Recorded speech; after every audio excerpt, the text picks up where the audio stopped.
Welcome to Pulse Check, where we have quick conversations about how to help people across Alabama live healthier lives. Today's conversation is about service, emergency care, and the people who show up in some of the most critical moments of our lives. Joining me today is Jamie Gray, State EMS Director for the Alabama Department of Public Health. Jamie has spent more than 25 years serving in emergency medical services and has worked in nearly every corner of the field, from dispatcher to paramedic, EMS educator, disaster medic, firefighter, and now statewide EMS leadership. He is a nationally registered paramedic, an internationally board certified tactical paramedic, and recipient of both the National EMS Award of Excellence and Alabama Rural Health Association's Provider of the Year Award. But beyond the credentials and leadership roles, Jamie is known for something else: his heart for service and his belief that EMS is not just a career, it's a calling. Jamie, thank you so much for being here, and thank you for your service to Alabama. It's a pleasure. Thank you for having me. So you've said before that EMS is not just a career,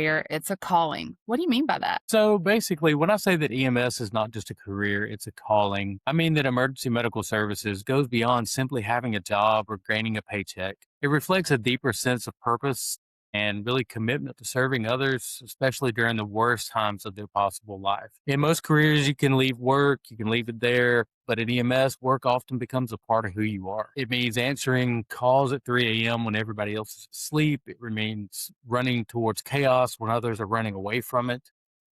Trying to treat every patient with dignity, even on the hardest days. You're having a hard day, they're having a hard day. Missing holidays, birthdays, sleep, just because someone else needs help. And then carrying that emotional weight of tragedy, the suffering of others and all that, yet showing up again tomorrow, ready to do the same thing over and over again. A calling is driven by a purpose, compassion, and more often service. Many EMS professionals stay in the field not because it's easy or glamorous or anything like that, but highly rewarding because they genuinely feel compelled to make a difference.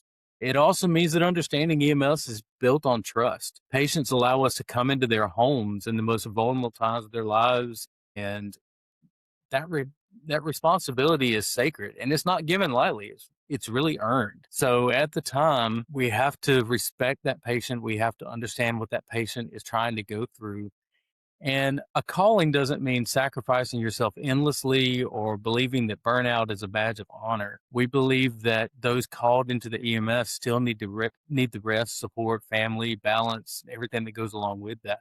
The best providers actually recognize that caring for themselves help them care for the others and make their career and their calling longer and better for everybody else. And I guess in short, a career is something that you do, which EMS is, but a calling is something more you feel responsible for and are led to do. Perfect. That sums it up wonderfully. When people think about paramedics and EMTs, they often think about sirens and emergencies. But what should people understand about the human side of this work? And you touched on that a little bit before in your last answer, but go a little deeper. Tell us about the human side. So when people think about EMS, most people think about the dramatic scenes, the cardiac arrest, the major car wrecks, shootings, lights and sirens, getting to run the fast vehicles and that type of thing. And those calls absolutely happen. But a large part of EMS involves quieter emergencies, if we needed to label a term on it. They are just as serious. They're very emotionally difficult, and they can be very life-changing for both the provider and for the individual. We often see common emergencies that happen on a daily basis, such as simple as falls with elderly people or breathing difficulties, very often mental health crisis. That's a big topic of conversation now with patients and with providers. Diabetic emergencies, lift assists and welfare checks, overdoses, a lot of the things that don't make the big hot topics in the newspapers and things of that nature. So we're exposed to a lot of different things, but also end-of-life emergencies, which I think is a very important topic. EMS is frequently called out when families and friends are frightened during a hospice situation or during, like I mentioned, an end-of-life situation, even when it's known or expected. And some of the most important care that providers can give is not just the life-saving treatment, but the compassion, reassurance, and dignity to the family and comfort that they can provide to them during these times. One of the things that many people don't realize that EMS is as much about human suffering as it is medical emergencies. Providers witness poverty, addiction, dementia, loneliness, family conflict, grief, fear, all those things every single day. And often the quote unquote emergency is not just a medical condition. It's the moment when people no longer know what to do and EMS becomes the call. It's a lot to think about. There's so much trust that people have in our EMS professionals when they make that call. And you're right, they're not just treating the person who was called for, but the whole family that's there, the dynamics, what all's going on in the room. And that's an enormous responsibility. How do EMS professionals carry that emotionally? What have you seen? So really, I feel that EMS professionals carry emotional responsibility in a lot of different ways. And not all of them, unfortunately, are healthy. Over time, a lot of EMS providers, as well as other first responders, an emotional balance, or excuse me, they need to develop an emotional balance between compassion and survival. Doing things like training and maintaining professionalism, obviously, but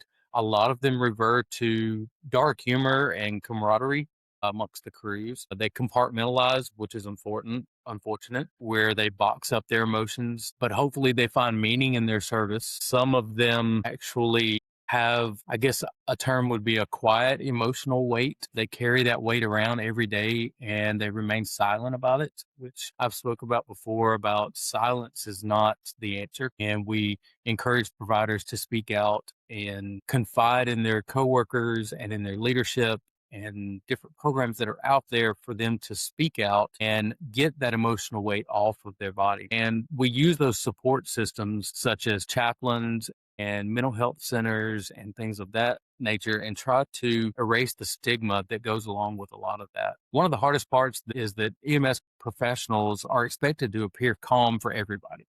We're expected to show up and remain confident, in control, even when the provider may feel internally stressed or sad about something else. And seems like a very elementary term, but it's a very real term. But the emotional burden becomes manageable, not because providers stop caring, but because they learn how to continue caring without allowing every tragedy to consume them and define who they are. The ones who last in EMS usually learn that strength is not an absence of emotion. It's the ability to remain compassionate while still protecting part of yourself and protecting enough to keep going. I think that's a perfect way to sum that up.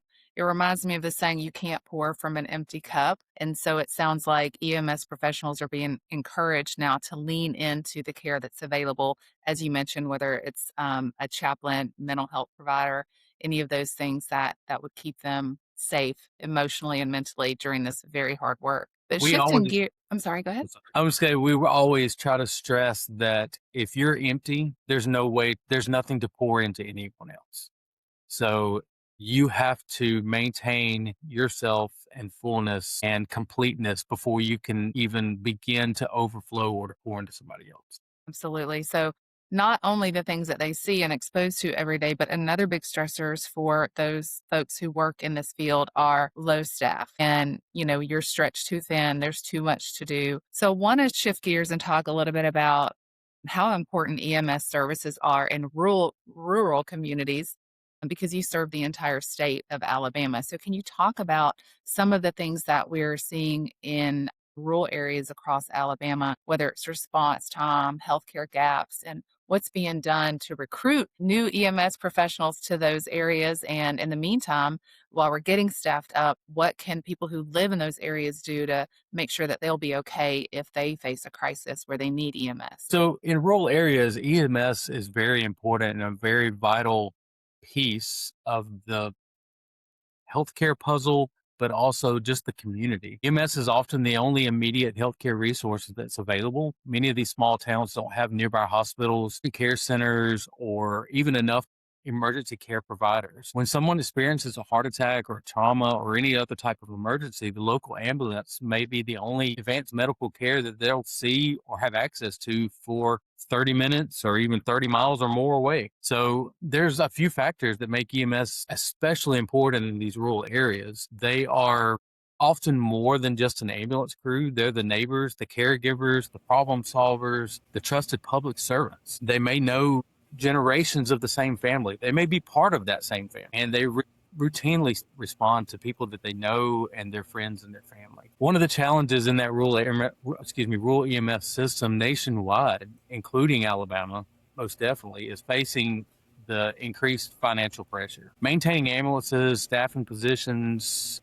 training personnel, meeting the response expectations, all of these things, especially in areas that are very rural with a smaller tax base and lower reimbursement rates, becomes very difficult. The number of calls are not there to meet reimbursement rates that it takes to maintain staffing and equipment needs and things of that nature. So when you come into private services that are there that have to maintain by their reimbursement and the financial pieces that they bring in, a lot of times it's just not there in those rural areas. Yet, despite those challenges, rural EMS remains one of the most essential public services in a community. When someone dials 911 in a remote area, they're depending on the fact that somebody will come and meet their needs, regardless of distance, of weather, time of day, or that individual's ability to pay for the service. And it is some things that we are trying to find some avenues to work better toward and work better for better solutions to figure out and how to mitigate this problem. So when you talk about somebody calling for 911 and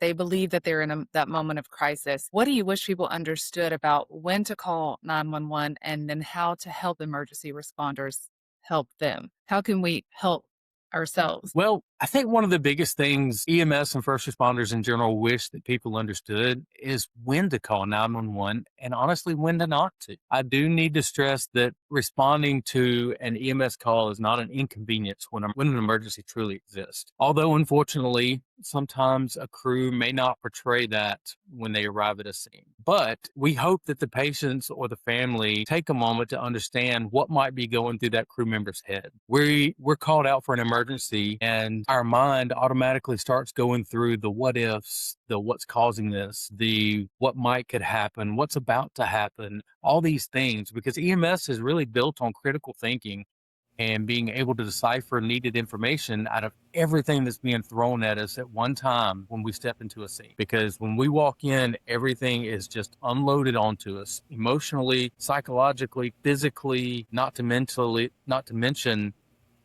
the actual problem that's going on with the event. There's several things that the public can do that will greatly help emergency responders provide faster, safer, and better care. And just to list a few of those things would be to call early when they recognize that symptoms are serious. Simple things is know your location. Where are you? Always be aware of your surroundings and where you might be if you were to have to call someone for help. But then when they do call someone for help, the dispatcher is the one they're going to talk to and be able to answer the dispatcher's questions. They may not know an answer to a question, and that's okay, but some type of response of, I'm not sure, I don't know, what are some things that I can look for in whatever the dispatcher's questions and help that dispatcher gain the information that they need to relay to the crew. And then there's some very simple things like, if you're able, unlock the door to the house, maybe turn on some outside lights, secure the pets. If you have a dog or a cat or something that may cause a distraction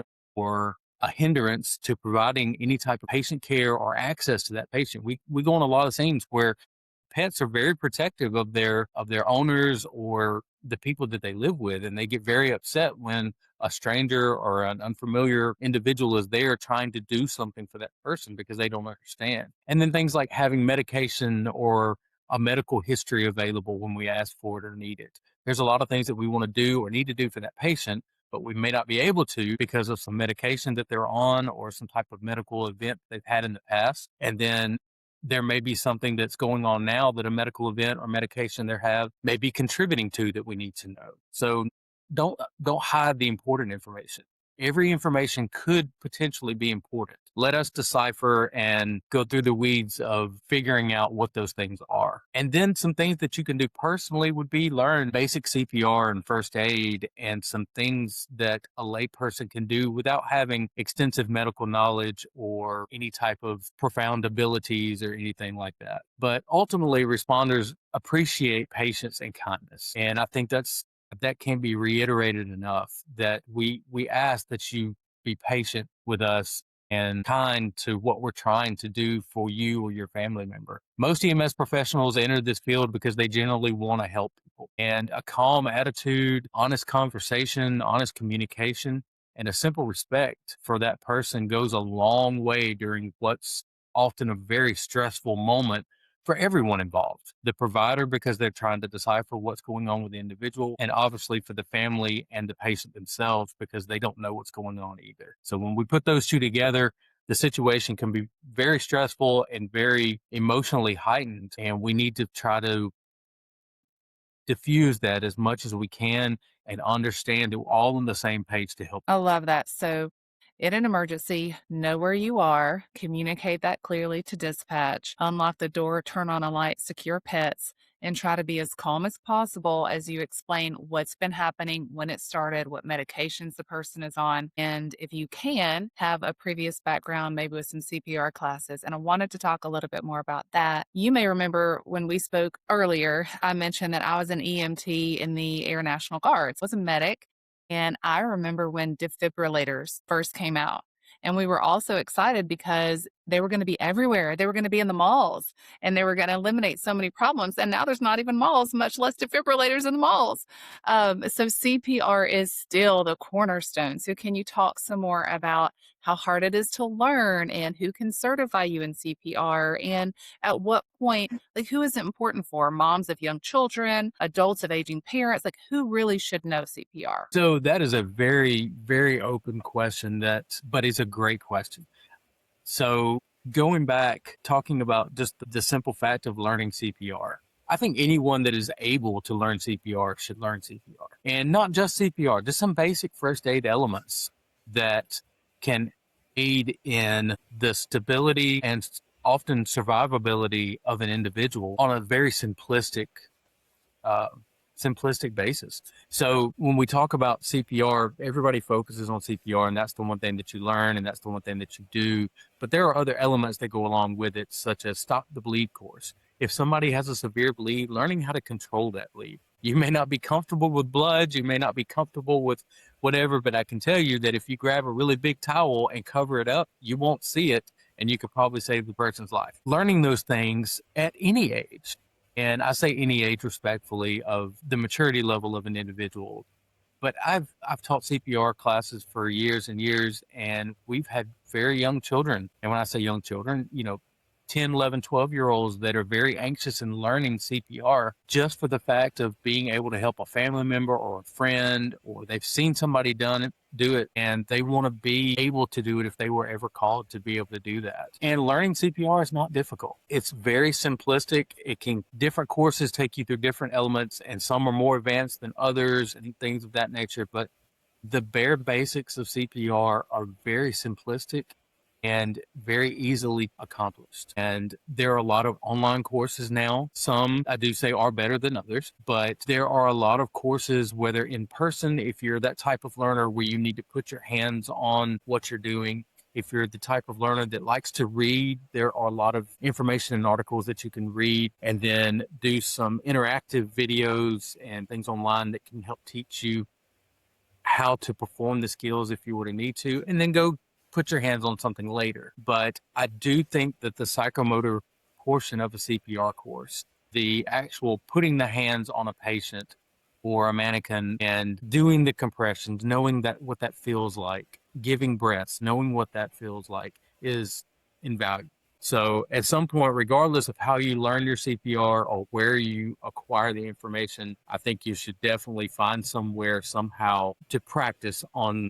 an actual mannequin, or at least get some hands-on training in some shape, form. And the great thing about a lot of our ambulance services across the state is they are so open to people showing up at their station and saying, I would like to learn how to help you if you were ever to come to my house for my family. So don't be afraid to show up at an ambulance station or a fire department or anything like that, and understand that they are busy and they have calls and they have things that they have to do and be doing. But we are community servants. We are people servants. And our job and our responsibility is to serve the community and serve the public. So if we can do that by you showing up and us helping you to hopefully eventually help us, it's it becomes invaluable. Perfect. Well, I think we've covered almost everything, but I do like to ask a last question. So that usually involves if there's anything that you wish every person in Alabama understood about EMS professionals, what would it be? So answer that. Or if we missed anything that you wanted to cover or didn't have a chance to say yet, this would be a great time to do that. I think that we actually covered a lot of great topics, and I think we've got a lot of good information out. But if there's one thing that every person in Alabama should understand about EMS professionals, and one thing I would really like to stress for everyone to know is that behind every ambulance response, behind every 911 call, whether it's fire, EMS, police, whoever it is that's responding, there's a human being who has chosen to show up for strangers on what may be the worst day of their life. EMS providers are not just ambulance drivers. They're often referred to as ambulance drivers, and we are not fans of that term because we are, and I say we because I try to embody this as much as I possibly can, but I'll say they are highly trained medical professionals who make critical decisions in very unpredictable environments, on the streets, in a home, in the middle of a storm, in rural communities, miles away from the nearest hospital or any help for that matter, and in moments where seconds truly do matter. They miss holidays, they wake up in the middle of the night, they walk into situations most people spend their entire lives hoping to never see. They care for heart attacks, overdoses, unfortunately shootings, strokes, traumatic type injuries, frightened children, grieving families, dying family members, and all of this often all in one shift. And really what people never see is the emotional side of the profession. Things of the pediatric call that a medic will never forget in his entire life. The exhaustion after working multiple shifts without any rest. The stress of trying to comfort a family member while still providing medical care of some kind. The pressure of making life-altering decisions for a patient and for themselves sometimes. And just the cumulative weight of witnessing tragedy and death and trauma over and over and over again. And yet, despite all of this, EMS professionals continue to answer the call because they believe serving others truly does matter. And that's why we do it. Most don't expect any type of recognition or praise, but they do deserve, in my opinion, understanding, support, resources, and above all, respect for the role that they play in protecting Alabama's communities every single day. I love that. Jamie, thank you so much for this very candid conversation. I can see how passionate you are. I personally have learned a lot, and I really appreciate your time. Is there a website where somebody can learn more, where they can find out about CPR classes? You mentioned they can go to their local, firefighters usually have the paramedics there. What advice would you give for somebody who wants to learn more at this time? So my advice for anyone that wants to learn more at this time would be to dive into the internet. The internet is engrossed with unlimited resources. And our website, if you wanted to reach out to us, is www.alabamapublichealth.gov. And you can learn all about public health in Alabama and some things that we're doing as the public health department. But if you put a /EMS at the end of that, you'll be directed directly to our page for the Office of EMS. There's plenty of contact information. My phone number is on there, our address, if you want to come ask questions or meet with us for any reason, a contact us page where you can just simply shoot an email to ask a question, and that comes directly to me. So if you go to our website and you fill out the contact us information,